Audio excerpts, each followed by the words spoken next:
안녕하세요, 채무자입니다.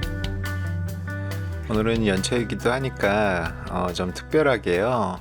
늘상 해오던 어떤 그 이제 개인회생 이야기 거기서 조금 벗어나면서 조금 더 넓게 채무조정 일반에 관한 이야기 좀 드려보겠습니다. 우선은 이제 채무조정이 무엇인지 아주 짧게 한번 훑어만 보고 가는 시간을 좀 가져보면요. 이제 감당할 수 없는 과중 채무를 부담하고 있는 이제 개인 채무자들을 위해서 그들이 가지고 있는 채무에 대한 어떤 그 상환 계획을 새롭게 해주거나 혹은 뭐 이제 원금을 감면을 해주거나 그런 것들을 이제 채무조정 제도라고 하거든요. 저는 이제 채무조정을 이제 두 가지로 크게 또 나눕니다.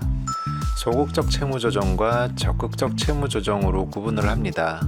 우선 소극적 채무조정 같은 경우에는 원래 이제 개인 채무자가 부담하고 있던 그 대출의 만기를 연장을 해주거나 혹은 일시적으로 그 매달 납입하고 있던 상환 원리금 그 납입을 유예를 해주거나 혹은 이자를 줄여주거나 이런 것들을 저는 이제 소극적 채무조정이라고 하는데요.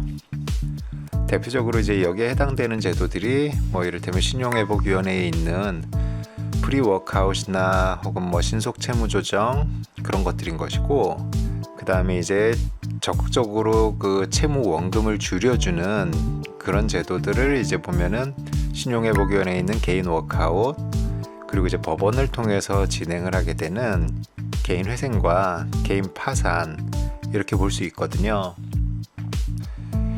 이런 여러 가지 채무조정 제도들이 비단 한국에만 존재하는 것은 아닙니다. 어느 정도 이제 발전한 자본주의 국가, 선진 국가들에는 전부 다 있는 거예요. 지금 현재는 우리나라에도 꽤 잘 되어 있는 편이긴 하고요. 자, 그렇다면 이러한 채무조정 제도가 왜 존재하는가에 대해서 좀 살펴볼 필요가 있습니다. 이거를 이제 우리가 좀 이해를 해야지 이 채무조정 제도라는 숲을 들여다볼 수 있게 되거든요. 그래서 요거에 대해서 좀 설명을 드려보면은, 일단 개인 자신이 굉장히 이제 힘들어져요. 정상적인 생활을 못 합니다. 그 이제 과중한 채무를 부담하고 있는 상태이면은 심리적으로 굉장히 불안정하거든요.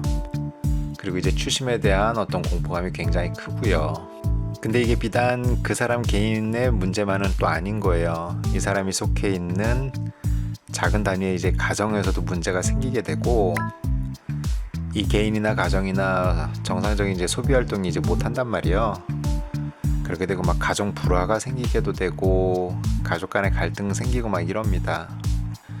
그리고 또 어느 정도 뭐 빚을 2년이든 3년이든 내가 허리띠 졸라매고 갚으면은 다시 이제 다 갚고 살 수 있을 거야 하는 뭐 그런 희망이 보이면 괜찮은데, 그런 정도의 채무가 아니라 도저히 이제 몇 년으로는 답이 안 나오고 이런 상황이라고 하면은 그 개인 채무자 같은 경우에는 거의 이제 노동 의지를 상실하게 돼요. 왜냐면 어느 정도 기간이라고 하면은 뭐 이제 힘들어도 참을 수가 있거든요, 사람이. 근데 그 기간이 굉장히 길어지는 상황이라고 하면은 번아웃이 오게 됩니다. 왜냐, 일을 하는 대로 내가 뭔가를 쓰거나 이러진 못하고 그 돈이 다 이제 빚 갚는 데 나가게 되면은 사람이 이제 어떠한 성취감도 느끼지 못하고 어떠한 즐거움 이런 거 없어요. 그냥 생을 마감해야지, 죽어버리는 게 가장 현명한 선택이라는 그런 생각을 하게 되기도 합니다. 자연스럽게 이제 우리나라의 어떤 굉장히 이제 어두운 사회 문제랑 연결이 되는 거죠.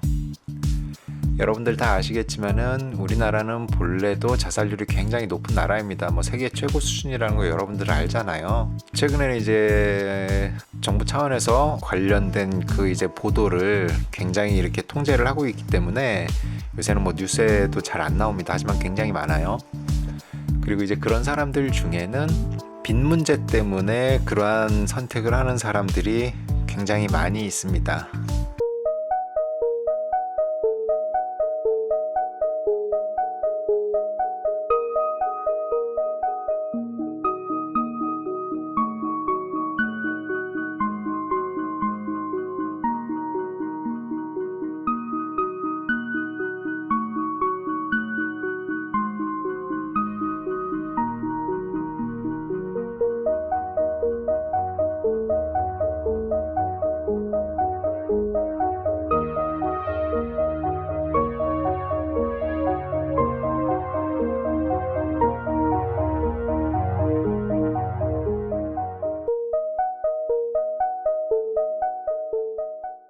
그리고 이제 사회적인 문제가 그냥 여기에서 끝나지 않습니다.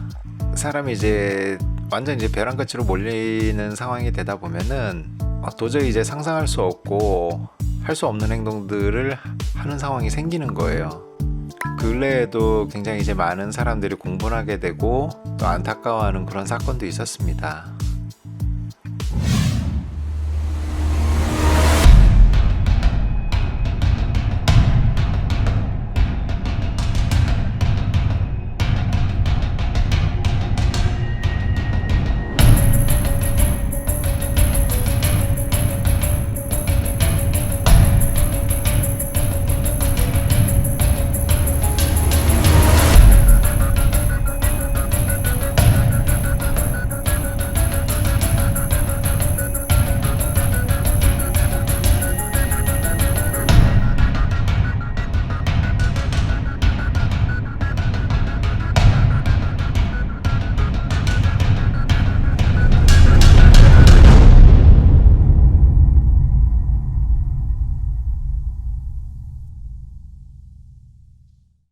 이런 굉장히 심각한 사회적 문제들이 발생하게 됩니다.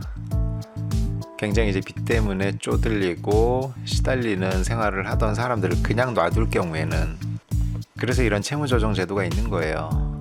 이제 채권자들 입장에서는 당연한 거죠. 당연한 거겠지만은 어떤 법적 권리 행사들을 한단 말이에요. 추심을 하고 또 뭐 이제 압류도 하고 강제 집행도 하고 이런단 말이에요. 그러다 보면 그 개인이나 가정이 이제 무너지게 됩니다.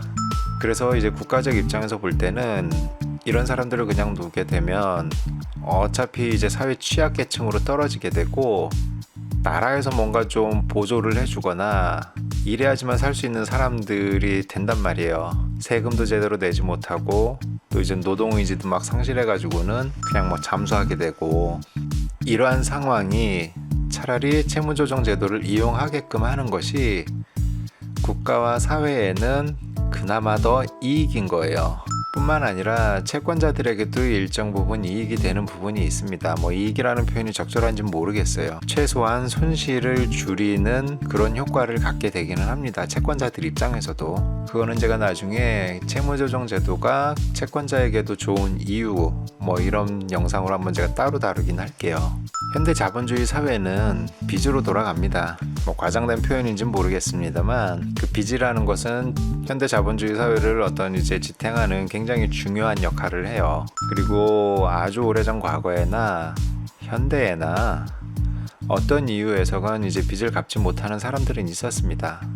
아주 옛날에는 빚을 갚지 못하면 뭐 노동을 시키거나 뭐 노예로 사고 팔고 뭐 이러기도 했다라고 하는데, 지금은 이제 현대 사회이잖아요. 그러다 보니까 옛날처럼 그렇게 하지는 않고 법과 제도가 잘 정비되어 있어서 그렇게 이제 빚을 갚지 못하는 사람들도 다시금 정상적인 사회생활을 할 수 있도록 도와주는 그런 길들이 열려 있습니다.